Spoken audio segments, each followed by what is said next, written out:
thème que nous allons partager ce soir. Nous prenons nos Bibles dans 2 Timothée, chapitre 1er, 6 à 7 et 14. Je nous invite de nous lever, s'il vous plaît, pour le respect de la parole.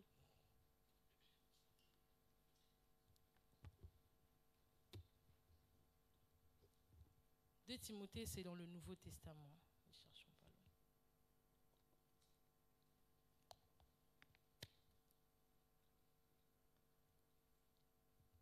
Nous avons trouvé 2 Timothée, chapitre 1er, versets 6 à 7 et puis 14.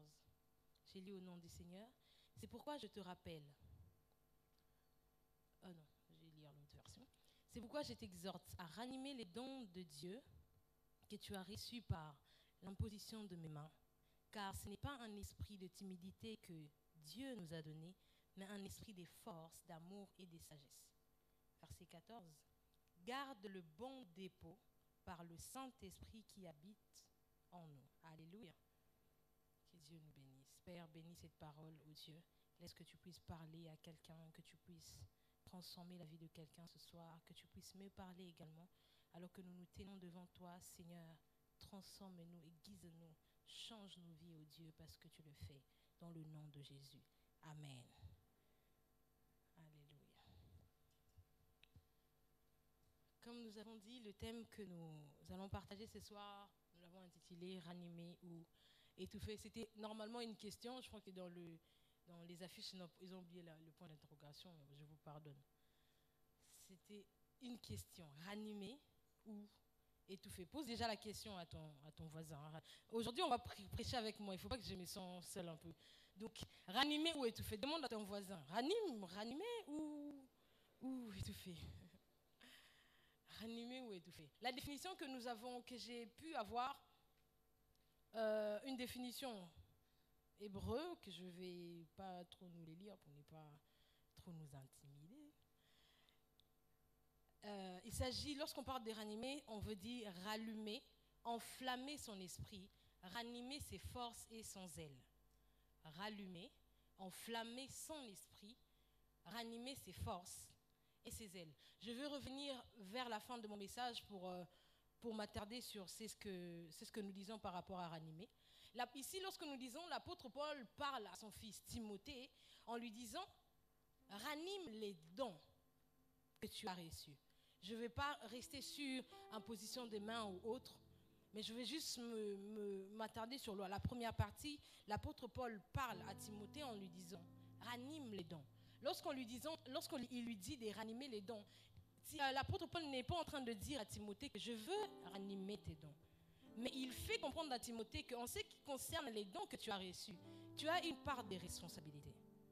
Et ce soir également, le Seigneur aimerait faire comprendre à un jeune, en ce qui concerne les dons que nous avons reçus de Dieu, nous avons une part de responsabilité. Et j'aimerais épingler quelque chose. Lorsque nous parlons des dons, il existe également des talents. Donc il y a des talents qui existent et des dons. Ce qu'on trouve en commun entre un don et un talent, les deux servent pour l'utilité des autres. Que tu aies un talent ou que tu aies un don, c'est pour l'utilité des autres. On n'a pas un talent pour nous-mêmes seulement. On n'a pas un talent pour seulement faire beau à nous. L'utilité ou un talent est mis en valeur lorsqu'il sert les autres, lorsqu'il bénit les autres. Et en parlant des dons et des talents, les deux viennent de Dieu. Que ce soit un talent, que ce soit un don, c'est Dieu qui nous les donne. C'est Dieu qui nous donne. Je ferai la différence entre don et talent dans la suite. Autre chose encore, nous tous, comme nous sommes là, nous avons un talent. Nous tous, comme nous sommes là, nous avons quelque chose reçu de Dieu. Certainement, tu peux te dire, mais je ne vois pas, c'est ce que j'ai de Dieu. Je ne ressens rien de ce que j'ai de Dieu. Mais j'aimerais insister et insister encore pour nous dire, en toi, il y a quelque chose. Peut-être que je ne parlais pas à la bonne personne. Je veux dire aux gens qui sont là-bas. J'étais en train de dire qu'en toi, il y a quelque chose. Et ce quelque chose n'a pas seulement besoin d'être vu d'abord, mais le plus important, c'est qu'il y a au-dedans de toi. Le plus important, c'est que lorsque je marche, je suis sûr et certain que j'ai quelque chose. Aussi, en ce qui concerne les talents, on peut les développer en s'orientant à une profession qui permette encore de mettre en valeur ces talents. D'où les choix de nos études. Lorsque nous avons un talent, ça nous permet à choisir même, à faire les choix de nos études. C'est pourquoi je m'étonne, des fois c'est étonnant de voir une personne qui a un talent de couturière se mettre à faire les études de médecine. Bon, la personne a peur du sang, la personne ne supporte pas l'odeur de l'hôpital, il a le talent de couturière, mais il veut faire la médecine, je ne sais pas, est-ce qu'il se croit, dans sa tête, la personne pense que les chirurgiens sont des couturiers ou des couturiers du corps humain, j'ai rien compris, mais nos choix ou nos talents nous dirigent vers le choix de nos études, vers le choix des choses que nous faisons. Vous savez, je disais tout à l'heure que Dieu ne nous a pas donné les talents pour rien. Dieu, en envoyant l'homme sur la terre, il a investi en tout un chacun de nous. Il a investi quelque chose que toi seul tu as des particuliers. J'insiste. Le Seigneur, lorsqu'il nous a formés chacun de nous dans le sein de nos mères, il a mis quelque chose de particulier en tout un chacun de nous. La Bible nous dit, lorsque nous lisons Genèse chapitre 2, verset 15, la Bible nous dit, lorsque Dieu a créé l'homme et la femme, il dit à l'homme, il a placé l'homme dans le jardin pour qu'il puisse cultiver les jardins et le garder. Il a dit à l'homme, tu cultives et tu gardes. Je vois nulle part où l'homme demande à Dieu, mais comment je fais? Je vais cultiver, je veux le faire comment? Or, il n'a pas posé la question à Dieu parce que Dieu, en envoyant l'homme sur la terre, il lui avait donné les capacités de pouvoir cultiver et de garder les jardins. La Bible nous dit encore, toujours dans Genèse, il dit, il a attiré tous les animaux pour voir comment l'homme va les appeler. Ce n'est pas Dieu qui a donné les noms aux animaux, c'était l'homme. Parce que Dieu avait mis en l'homme la capacité de pouvoir créer aussi comme Dieu. La capacité de pouvoir nommer les choses comme Dieu. J'insiste et je viens dire à quelqu'un que tu as quelque chose au-dedans de toi. Que tu as quelque chose au-dedans de toi. Une chose aussi en concernant les talents, peu importe la personne, qu'elle croit en Dieu ou que la personne ne croit pas en Dieu, tout homme sur la terre a un talent qui vient de Dieu. Que la personne croit en Dieu, je donne un exemple peut-être banal, nous connaissons cette personne ou le monsieur David, comment il s'appelle encore? David Sanders, le monsieur qui a fait KFC que nous aimons manger. On l'appelle colonel Sanders. Il a eu un talent par rapport à la cuisine et il a découvert son talent aujourd'hui. KFC est reconnu partout. Est-ce qu'il connaît Dieu? Est-ce qu'il craint Dieu? On ne sait pas, mais il a eu un talent. Et en lisant, en voyant plusieurs endroits aussi, on peut voir plusieurs scientifiques aujourd'hui, ceux qui ont fait la chimie, ceux qui ont fait tout ce qui est... Tous les différents scientifiques ne sont pas forcément des chrétiens, mais ils avaient des talents en eux et ils ont mis en avant ces talents. Je disais, Dieu n'a jamais envoyé un être humain vide sur la terre. J'insiste. En ce qui concerne le plan de Dieu pour la vie de chacun de nous, lorsque Dieu dit que j'ai un plan pour toi, c'est parce qu'il sait qu'au-dedans de toi, il avait mis quelque chose. Et il avait mis quelque chose pour qu'à un temps X, cette chose puisse être vue.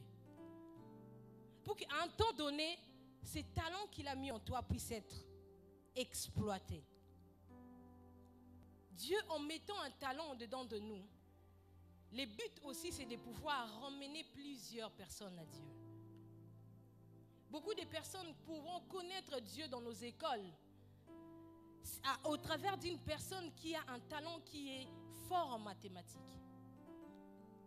Et il y a une personne dans ta classe qui certainement ne comprend pas trop bien la mathématique, mais toi, tu as ces talents au-dedans de toi. Cette personne peut venir à Dieu.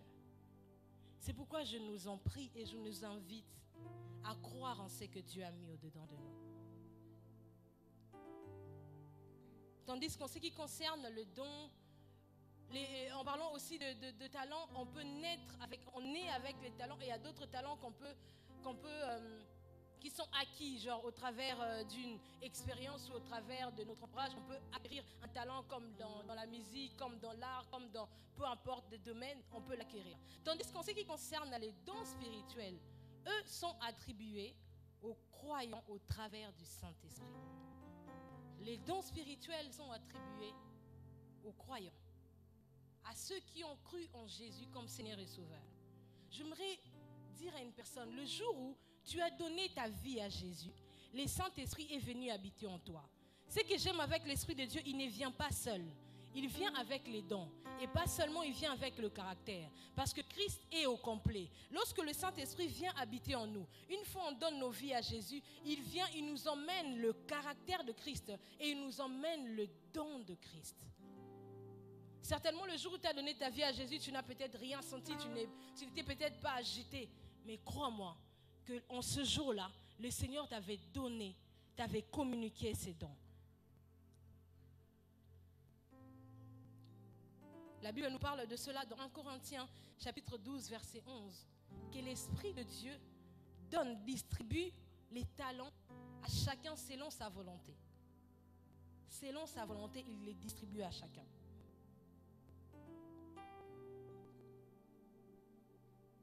Alléluia. Au-delà des talents que nous pouvons avoir, au-delà de talents que nous pouvons avoir au-dedans de nous, ou quand on était en Christ, ou plutôt quand on était dans le monde, ou une fois venu en Christ. Comme je disais, le point commun entre le talent et les dons, c'est que les deux servent pour l'utilité des autres. Dieu ne nous donne pas des dons pour faire de nous des stars. Non. Dieu ne nous donne pas des dons pour faire de nous des super women ou super men. Non. Mais Dieu nous donne des dons pour l'utilité, pour que quelqu'un qui a besoin d'être secouru dans un problème puisse trouver la solution au travers de toi. Puisse trouver la solution au travers de chacun de nous. Je disais, le don spirituel, on ne l'a pas par nous-mêmes, mais c'est le Saint-Esprit qui nous donne les dons. Il s'agit de l'œuvre du Saint-Esprit. C'est pourquoi ma prière ce soir, que chacun de nous puisse comprendre et laisser l'œuvre du Saint-Esprit travailler dans son cœur. Si seulement tous les jours de nos vies, nous pourrions laisser l'Esprit de Dieu croître et grandir au-dedans de nous, nous verrons tous ces dons que certainement nous n'avons pas encore conscience, c'est réveillé. Parce que c'est l'œuvre du Saint-Esprit. C'est l'œuvre du Saint-Esprit. Il y a une longue liste en parlant de dons spirituels, je n'aimerais pas en citer. Nous le voyons dans Romains 12, versets 2 à 8, 1 Corinthiens 12, 8 à 11 que j'ai dit, Éphésiens 4, 10 à 12. On nous parle de tous les dons que nous pouvons avoir, de tous les dons que nous pourrons expérimenter. Mais j'ai aimé, en lisant ma Bible, en allant dans l'Ancien Testament, la Bible nous parle dans Exode chapitre 31, versets 2 à 3. La Bible dit ceci: voici, je désigne Betsalel, fils d'Uri, descendant de Our, de la tribu de Juda. Je l'ai rempli de l'Esprit de Dieu qui lui confère l'habilité, de l'intelligence et de la compétence pour exécuter toutes sortes d'ouvrages. Souvent, le problème que nous rencontrons dans la jeunesse, lorsque je suis en train de parler des dons spirituels, la première des choses qui vient dans notre tête, c'est la prophétie. Et certains commencent à être frustrés parce qu'ils ne prophétisent pas. J'aimerais décourager ces personnes-là. Certains commencent à être frustrés parce que je ne sais pas donner une parole de connaissance. Du reste, prophétie ne veut pas dire simplement parole de connaissance. Or, ici, la Bible nous dit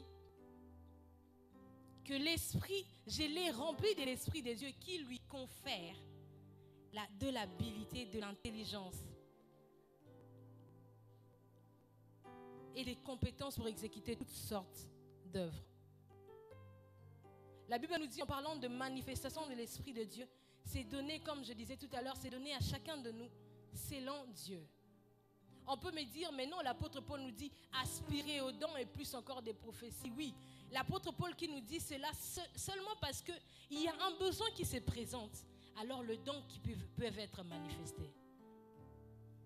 J'étais en train de dire que beaucoup sont frustrés parce qu'ils n'arrivent pas encore à expérimenter ces dons de prophétie.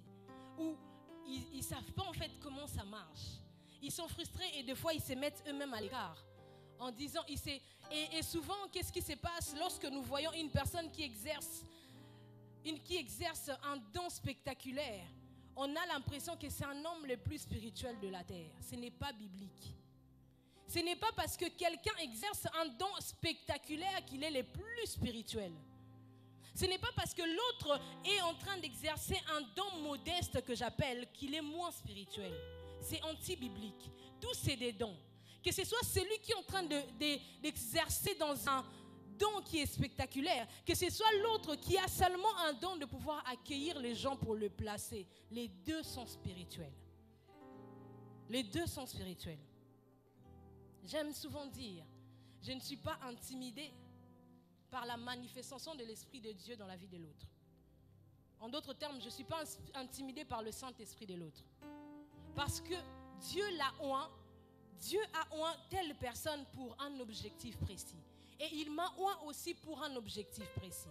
Donc on ne peut pas être là en train de vouloir chercher ou se battre parce que qui prophétise mieux, qui parle avec plus de précision, qui fait ceci, cela. Ce n'est pas ça le but de Dieu. Or, dans nos églises également, nous avons besoin des hommes comme Betsalel, dont le Seigneur a conféré l'esprit d'intelligence.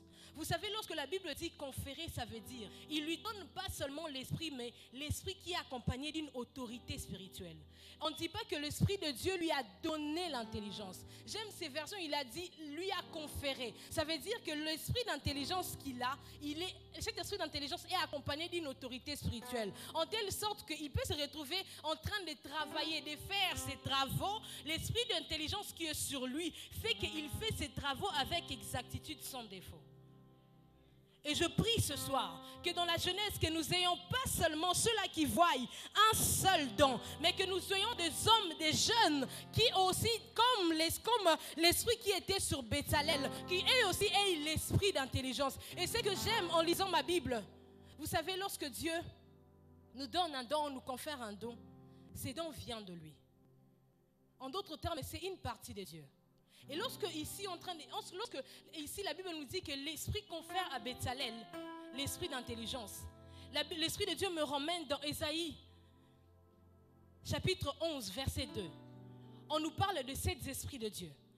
Il dit l'esprit de l'Éternel se reposera sur lui, l'esprit de sagesse et d'intelligence, l'esprit de conseil et de force, l'esprit de connaissance et de crainte de l'Éternel. En d'autres termes, lorsque Dieu est venu vers Betsalel pour lui dire que je te confère l'esprit d'intelligence, il prend une partie parmi les 7 esprits de Dieu, il lui donne. Et cet homme, la Bible nous montre en lisant tout Exode, comment il a fait des choses avec exactitude. C'est pourquoi je viens de décourager. C'est lui qui est intimidé parce que l'autre prêche peut-être mieux.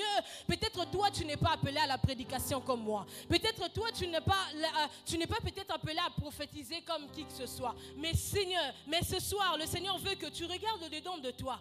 Qu'est-ce qu'il a déposé en toi? Qu'est-ce qu'il a mis au-dedans de toi?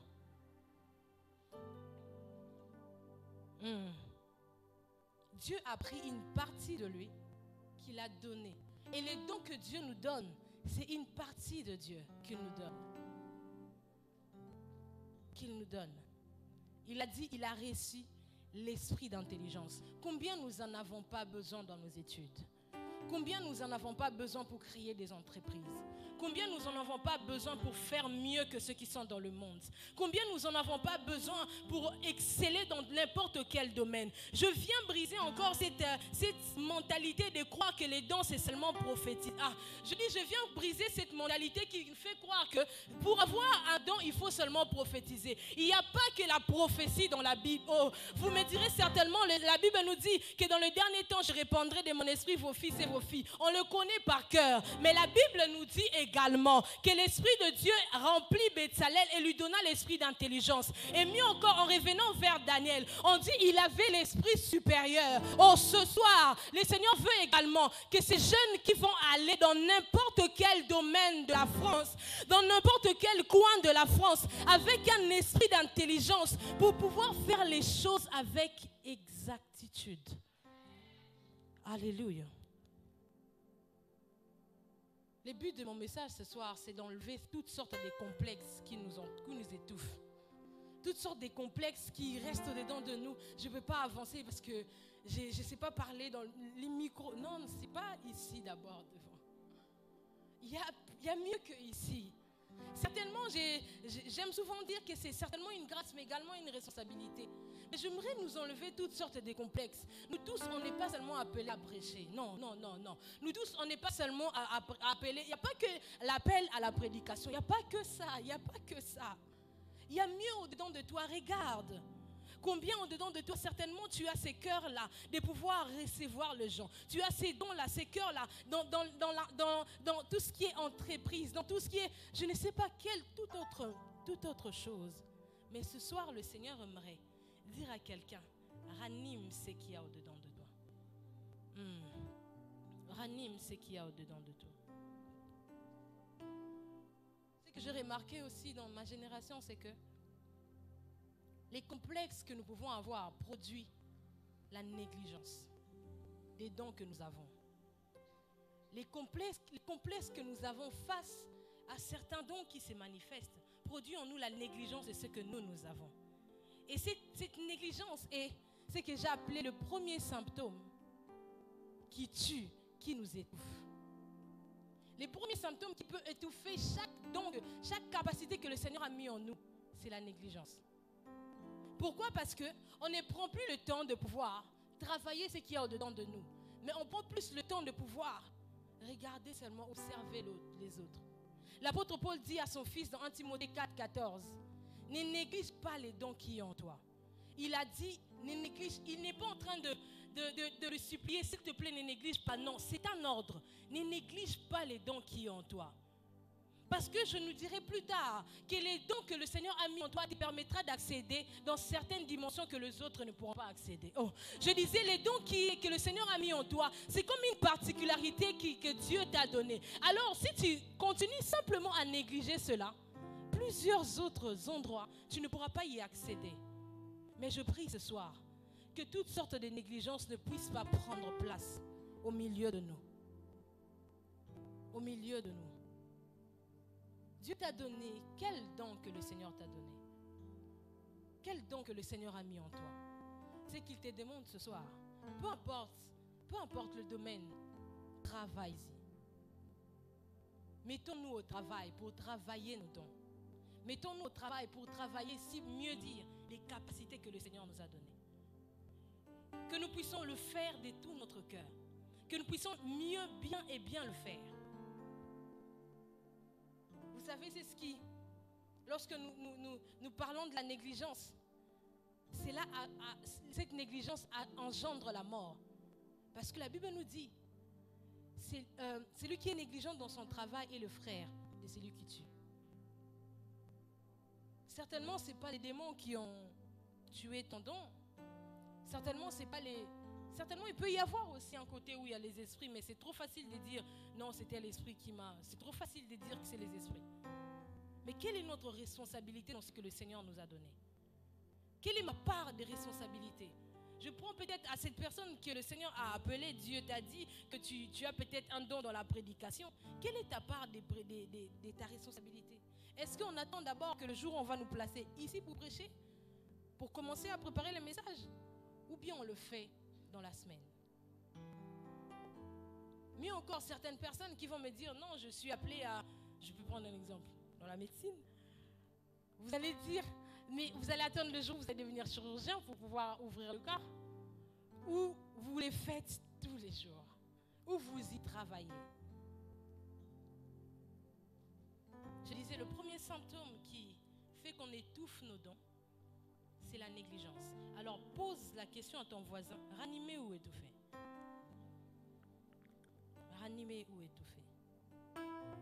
Certaines personnes me diront, mais Marie, je ne sais même pas à quoi je suis appelée. Certaines personnes me diront, mais je ne sais même pas c'est quel don que j'ai. Je ne sais même pas comment ça fonctionne. J'ai une bonne nouvelle pour toi. Vous savez, dans la Bible, on nous parle de Samuel, le jeune Samuel. Dieu l'appelait, mais il ne savait pas. Dieu était en train d'appeler Samuel, il ne savait pas comment. Mais j'ai aimé, à côté de Samuel, il y a eu un Élie. Alors, la découverte de nos dons passe également par une personne que Dieu met au-dessus de nous. Peut-être que je n'ai pas parlé à la bonne personne. Je vais descendre. La découverte des dons que le Seigneur peut mettre en nous passe au travers des gens que Dieu met au-dessus de nous. Alors, qui est au-dessus de toi? Souvent, nous nous posons presque nous tous, nous nous posons cette question, mais comment ça marche les dons? Comment je peux y arriver à marcher avec le Seigneur? Ça t'a certainement donné un don par rapport à la guérison. Je ne sais pas comment ça marche, mais on a aujourd'hui une jeunesse remplie des jeunes Melchisédek qui se débrouillent tout seuls. Ils n'ont même pas besoin, bon, je ne viens pas vanter les référents, mais référents et chefs des groupes, ils n'ont pas besoin d'un encadreur. Je suis Melchisédek. L'Esprit de Dieu a dit que je t'enseignerai toutes choses. Moi-même, je vais aller chez l'Esprit lui-même pour qu'il puisse m'enseigner. Vous savez, la Bible nous dit, lorsque Jésus a rencontré Saul de Tarse, en lisant ma Bible, Dieu a dit, Jésus a rencontré Saul, et nous connaissons l'histoire, mais il lui a dit, il ne pouvait pas marcher. Il était devenu aveugle pendant 3 jours. Mais on lui a emmené vers Ananias. Or, Saul de Tarse, c'était quelqu'un qui connaissait très bien les Écritures. C'était quelqu'un qui avait une connaissance grande. Mais la Bible précise une chose. Lorsque Ananias, le Seigneur lui a parlé, et en venant vers Saul, il lui a dit, je suis venu vers toi pour que tu retrouves la vie et que tu sois rempli de l'Esprit. Je me suis posé la question, mais il avait rencontré Jésus face. Pourquoi Jésus lui-même ne lui a pas rempli de l'Esprit? Je me suis posé la question, mais pourquoi Jésus lui-même ne lui a pas redonné la vue? Mais parce que Jésus voulait briser ses côtés de Saul de Tarse. Parce que si Saul de Tarse était seulement resté là, rencontrer Jésus, rempli de l'Esprit et retourné en train de faire les choses, il y aurait cet orgueil. Et le Seigneur est parti chercher Ananias. C'est pourquoi je prie dans ma jeunesse. Chacun de nous a besoin d'un Ananias qui va le permettre de pouvoir recouvrir la vue et d'être rempli de... Oh, j'étais en train de dire ceci, que chacun de nous a besoin de cet Ananias qui lui permettra de recouvrir la vue. En d'autres termes, de connaître ce dont Dieu lui a appelé. Dis à ton voisin, tu as besoin d'un Ananias. Tu en as besoin. Ah, je veux revenir là-dessus. Alléluia. Autres symptômes que nous pouvons trouver qui peuvent être comme un signe de l'étouffement. Souffrez que je puisse parler des symptômes. Donc, symptômes, signes, c'est pareil. Souffrez un tout petit peu, j'aime trop ce que je fais. L'autre a déjà fait exprès. Ouais, merci, je sais. Un autre symptôme qui nous montre que tu étouffes, c'est que Dieu a mis en toi, c'est que tu passes tout ton temps à te comparer aux autres.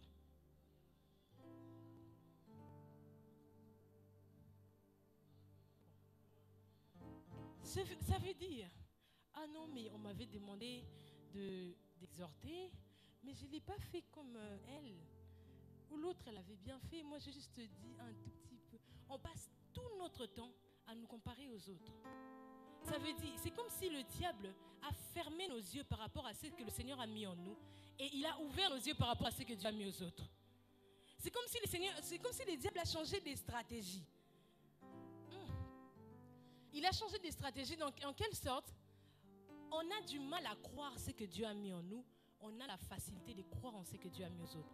Je ne suis pas en train de dire que nous puissions minimiser ce que Dieu a mis aux autres. Non, je bénis le Seigneur par rapport à ce que le Seigneur fait dans la vie de Déborah, dans la vie de peu importe la personne. Je bénis le Seigneur. Mais au-delà de voir ce que le Seigneur fait dans la vie de Déborah, je crois également qu'il fait aussi dans ma vie. Et ça, ce n'est pas le diable qui étouffe, c'est nous-mêmes. C'est nous-mêmes. On trouve toujours que l'autre est meilleur. L'autre est bien habillé. L'autre s'est bien maquillé. L'autre a bien parlé. L'autre sait mieux faire ça. Voyons des fois quand on nous demande dans nos groupes, est-ce que tu peux exhorter? Non. Non, c'est l'autre, elle, c'est l'autre. Souvent c'est ça. Est-ce que tu peux conduire la prière? Non, enfin, c'est l'autre.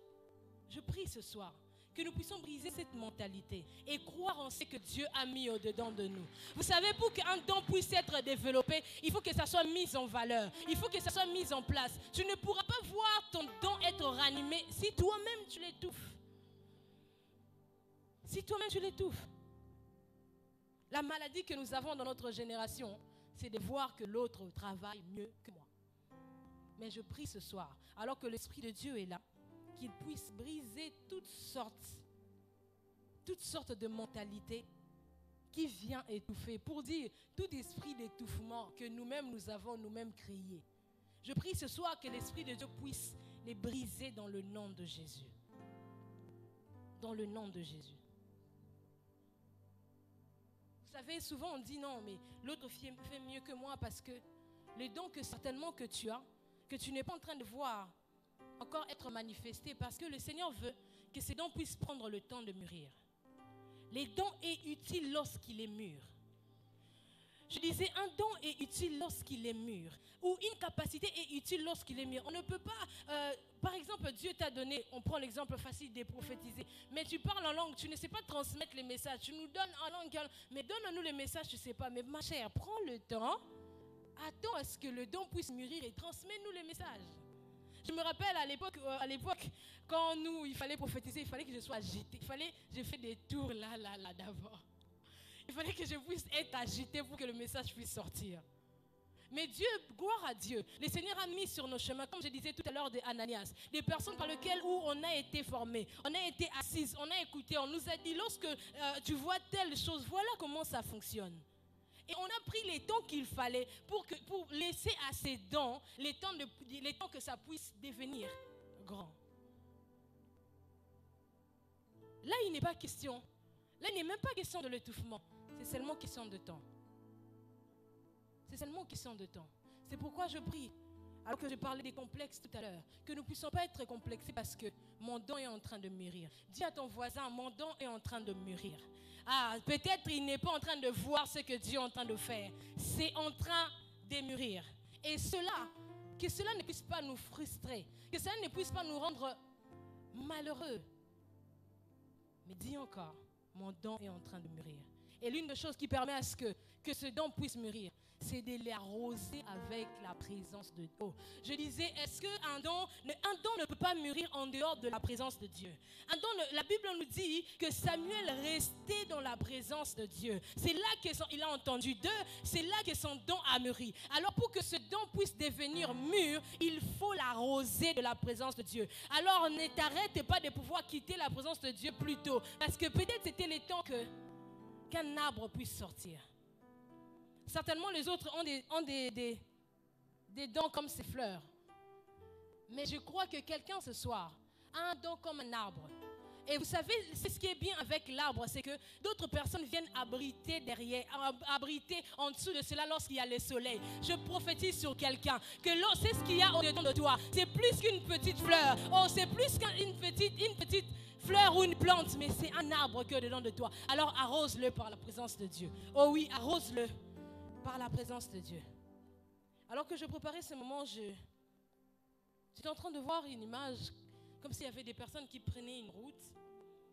Et sur cette route, il y a chacun qui entrait dans chaque maison. Il y avait comme plusieurs portes. Il y a chacun qui entrait dans chaque maison. Il y avait comme un professeur qui attendait chaque personne. Et le Seigneur était en train de me dire qu'il est en train de faire entrer beaucoup de personnes dans l'école de Dieu. Dans l'école de Dieu, on ne saute pas de classe. Dans l'école de Dieu, même si on est génie, hyper génie, on ne peut pas sauter des classes.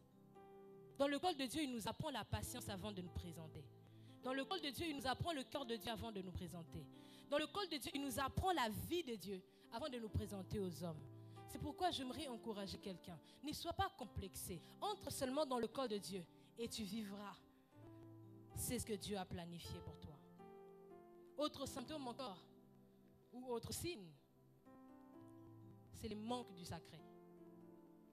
Le manque du sacré.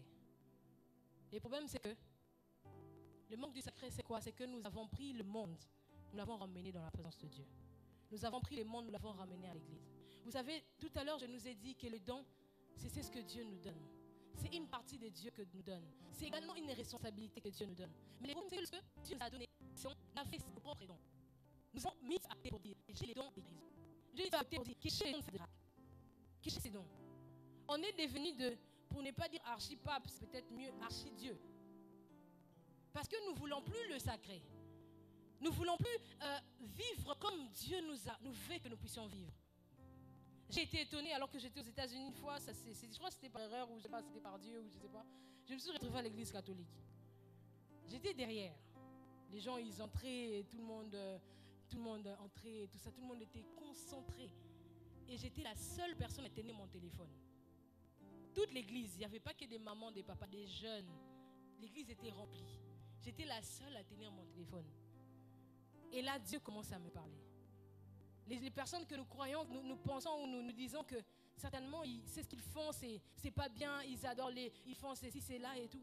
Mais ces personnes étaient tellement concentrés dans ce qu'ils faisaient. Ils étaient tellement sérieux dans ce qu'ils faisaient. Et le Seigneur me dit, où est ce sacré à l'église? Certainement, peut-être pendant que j'étais en train de parler, tu as envoyé un message à quelqu'un. Tu as snappé peut-être aussi pendant qu'on adore. Ça, j'ai rien compris, mais bon. C'est où est le sacré? C'est ça qui nous fait que nous puissions étouffer ce dont nous avons. Vous savez, Dieu honore ce qu'il honore. Lorsque nous disons ces paroles, nous les prenons seulement dans un contexte, mais c'est dans la vie de tous les jours. C'est dans la vie de notre manière, notre façon de nous approcher de Dieu. Fait à ce que Dieu puisse, notre manière ou notre façon de nous approcher de Dieu fait à ce que Dieu puisse te confier plusieurs autres choses. Souvent nous désirons, nous disons aspirer aux dons. Nous voulons ces dons de prophétie ou autres. Mais si Dieu te parle seulement de la vie d'une personne, tu ne vas pas te rencontrer à ton ami, à ton ami, à ton ami, à ton ami. C'est où le sacré? Nous voulons que Dieu puisse nous parler avec exactitude. Si seulement Dieu te révélait la vie d'une seule personne, tu ne vas pas les raconter à l'église. Tu ne vas pas les regarder d'une autre manière. Je ne sais pas si des fois nous nous rendons compte, c'est que le fait de prophétiser n'est pas, comme je disais, n'est pas de nous des spéciales ou quoi que ce soit.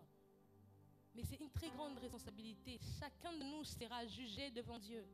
Je ne suis pas venu nous faire peur, mais c'est pour que nous ayons la conscience de ce dont nous voulons. C'est pour que nous ayons la conscience de ce que nous voulons en Dieu. Les manques du sacré fait que nous venons dans la maison de Dieu, pas pour rencontrer Dieu, mais pour des rendez-vous. Bon, je vais quand même insister. Nous venons dans la présence de Dieu parce que, ah non, je vais voir telle fille, je lui avais envoyé un message. Elle ne m'avait pas répondu, j'ai sûr que je veux la voir à la réunion de la jeunesse. C'est sûr, je veux la voir. Nous venons pas pour Dieu. Mais on se dit, non, mais non, les référents ou les responsables, ils ne savent pas, je vais faire ma vie comme je veux flirter un tout petit peu comme je veux, mais c'est où est le sacré? Où est le sacré dans la présence de Dieu? Où nous voulons, on n'est pas peut-être appelé ou à nous tenir ici devant, bon, ok, par courage, je prends le micro. Je viens. Parce que la Bible nous dit le royaume des cieux est forcé. Je prends quand même le micro, quand même, comme c'est le royaume des cieux, je le force.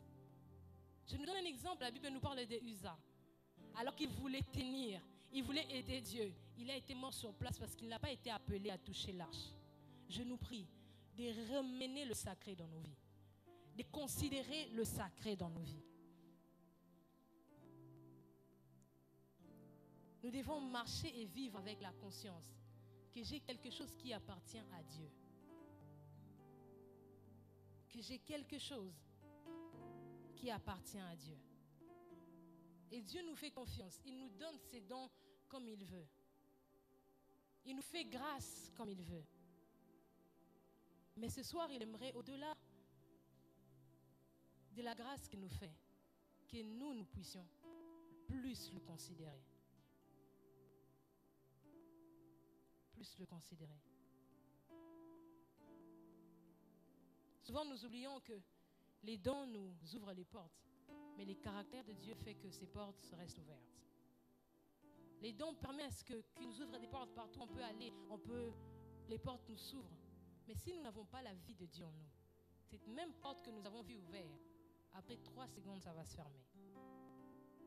Ranimé ou étouffé.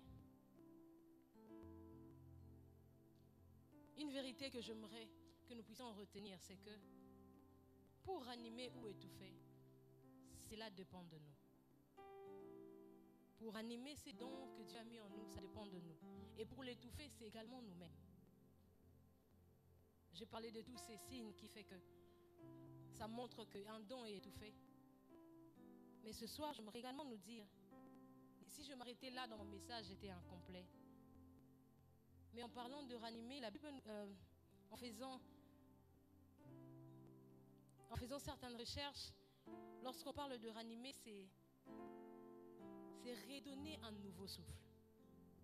Certainement, tu t'es retrouvé parmi toutes ces personnes qui ont pu étouffer quoi que ce soit.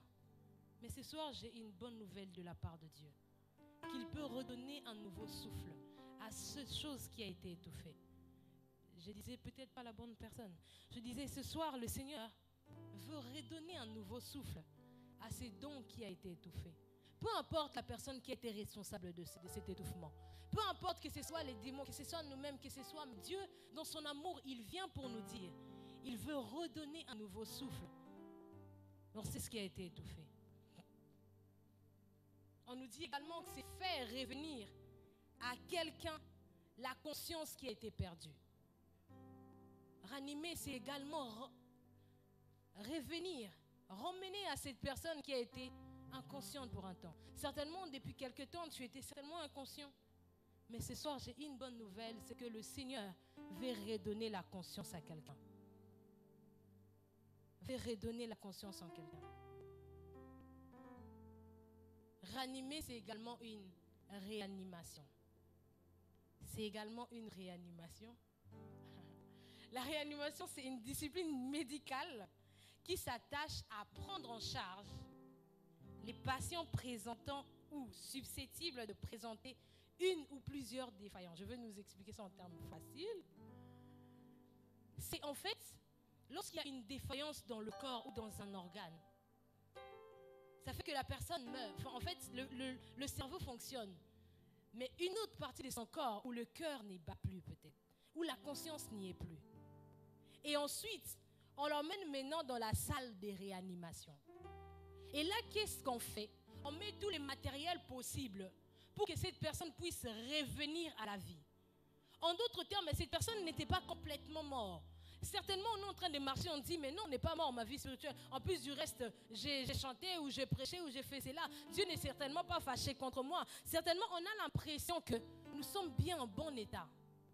Mais déjà, certains organes, c'est ce qui est bien, c'est que les organes, on ne peut pas les voir. C'est au-dedans, les organes internes, qui au-dedans de nous est déjà en défaillance. Et ce soir, l'Esprit de Dieu vient. Il a vu certainement quelqu'un qui est dans cette salle, dans cet endroit où il veut pratiquement perdre sa vie. Cette personne qui est déjà en train d'être prise par l'ennemi. Cette personne qui est déjà en train d'être emportée par toutes sortes de distractions. Il vient pour réanimer la vie de quelqu'un. Oh, je disais, l'Esprit de Dieu vient enfin de réanimer la vie de quelqu'un. Redonner la vie à cette personne. Redonner la vie à cette personne. Ça aurait été très facile si je nous disais, on va se lever, on va commencer à prier, on va ranimer. C'est trop facile. Parce que le problème, c'est qu'on ranime ici. On sort là-bas, on étouffe. Donc, on n'en veut plus de cela. Mais la Bible nous parle. Dans Timothée 4, versets 12 à 16, que nous connaissons.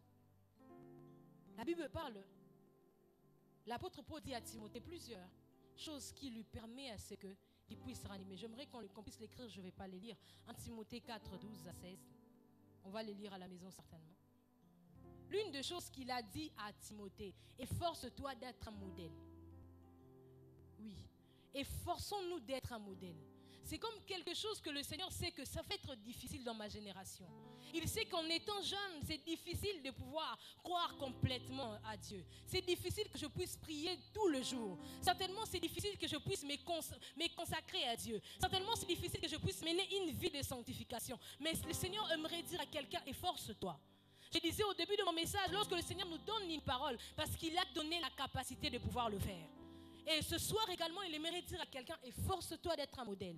Il aimerait dire à celui qui est à la chorale, efforce-toi d'être un modèle. Celui qui est à l'intercession, efforce-toi d'être un modèle. Celui qui est, je ne sais pas, à l'accueil, je ne sais pas, tu sers dans quelle haute technique, je ne sais pas, peu importe. Efforce-toi d'être un modèle. En d'autres termes, il aimerait dire à chaque jeune, ma génération a besoin de jeunes modèles. Oh, nous sommes dans une génération, dans ce temps où on ne peut plus voir des modèles. Et ce soir, le Seigneur aimerait dire à quelqu'un, efforce-toi d'être un modèle. D'être un modèle en bien. D'être un modèle en parole. D'être un modèle en conduite. D'être un modèle en pureté. Forçons-nous d'être un modèle. Et dans la suite, il lui dit même, consacre-toi à la lecture de la parole. C'est ça qui fait que nous puissions ranimer nos dons. Il lui dit également, ne néglige pas les dons qui ont été donnés. En lisant 1 Timothée, il a dit au moins 4 fois en les lisant. 1 Timothée, 2 Timothée. Pour insister en disant, ne néglige pas ce qui est en toi. Il dit, prends ces choses à cœur et consacre-toi à cela. Consacre-toi à cela. Ce soir, comme je dis tout à l'heure, certainement, il y a un Saul de Tarse qui se retrouve, n'a pas de vue, qui ne sait pas marcher. Mais ce soir, au-delà d'avoir un Ananias au milieu de nous, nous avons l'Esprit de Dieu. Au-delà de cet Ananias qui est parti rencontrer Saul pour lui redonner la vie et le remplir de l'Esprit, nous avons l'Esprit de Dieu lui-même au milieu de nous. Nous avons l'Esprit de Dieu lui-même au milieu de nous. La Bible nous dit en lisant ces passages, au même instant, ces filles comme des écailles tombaient des yeux de Saul et il vit de nouveau. Alors il s'éleva et fut baptisé. C'est ce que le Seigneur aimerait faire ce soir. Je disais, je ne suis pas venu nous culpabiliser, car Dieu est en train de dire à quelqu'un, j'habite dans un lieu qui est très haut et saint, mais je demeure aussi avec l'homme accablé, à l'esprit abattu, pour ranimer la vie de qui a l'esprit abattu et vivifier les cœurs des hommes accablés. Dieu est en train de dire à quelqu'un, j'habite dans un lieu qui est très haut et saint, mais je demeure aussi avec un homme accablé. Cet homme accablé a un esprit accablé, abattu, pour animer la vie de qui a l'esprit et vivifier le cœur des hommes accablés. J'aimerais nous inviter à nous lever.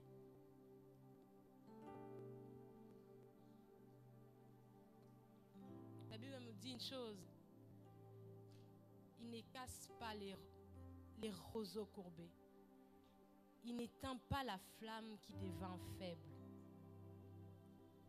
Certainement, tu t'es retrouvé dans plusieurs autres choses que je dis. Mais ce soir, il a dit, je demeure aussi avec l'homme accablé. Ce soir, il a dit, je peux ranimer la vie de celui qui a un esprit abattu. De celui qui a un esprit abattu. Certainement, il y a eu un don qui a été étouffé. Certainement, il y a eu une vie qui a été étouffée. J'aimerais que nous puissions parler à Dieu.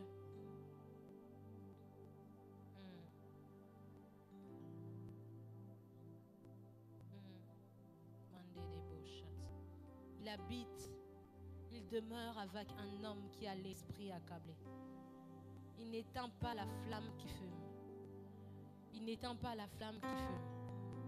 C'est un Dieu de nouveau départ.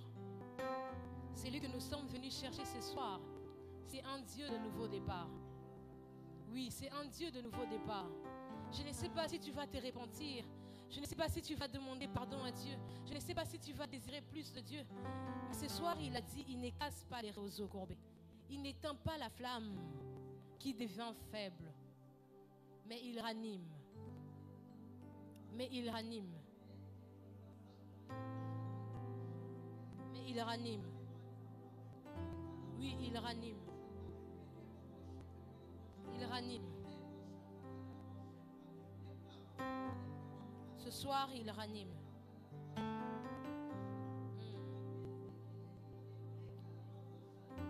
Il n'est pas seulement le Dieu très haut, n'est pas seulement le Dieu saint, mais il est aussi le Dieu compatissant. Il est aussi le Dieu miséricordieux. Il est aussi le Dieu qui a pitié de nous. Alléluia. J'aimerais prier premièrement pour ces personnes qui, tu sais que tu te retrouvais dans un point ou un autre, ou d'une manière ou d'une autre, il y a eu un étouffement par rapport au don que Dieu a mis en toi. J'aimerais inviter ces personnes, je veux prier pour eux, pour cette première catégorie des personnes. C'est qu'il y a eu un don qui a été étouffé et ce soir, il veut ranimer cela. La Bible nous dit, il ranime la vie de qui a l'esprit abattu. Il ranime la vie de qui a l'esprit abattu. Si ces personnes sont là, ils peuvent simplement avancer.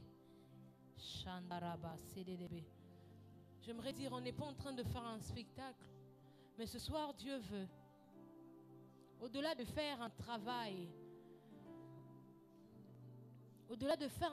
extérieur, il veut donner un nouveau départ à la vie de quelqu'un ce soir. Il veut donner un nouveau départ à la vie de quelqu'un ce soir.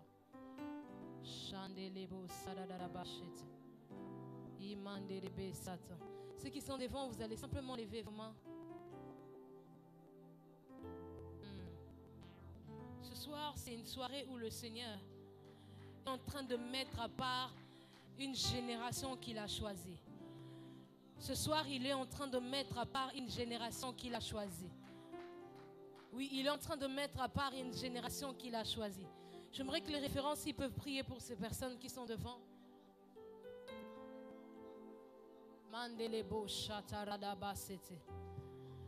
Alors que ceux-là qui avaient perdu, je ne sais pas, un don particulier, qui avaient perdu, je ne sais pas, une capacité particulière.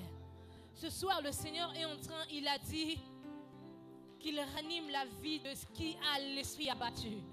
Il ranime la vie de qui a l'esprit abattu. Oui, il ranime la vie de qui a l'esprit abattu. Alléluia. Il ranime l'esprit de qui a l'esprit abattu. Ah, c'est ce qu'il est en train de faire ce soir. Il aimerait communiquer son cœur à quelqu'un. Il aimerait communiquer son cœur à une personne ce soir.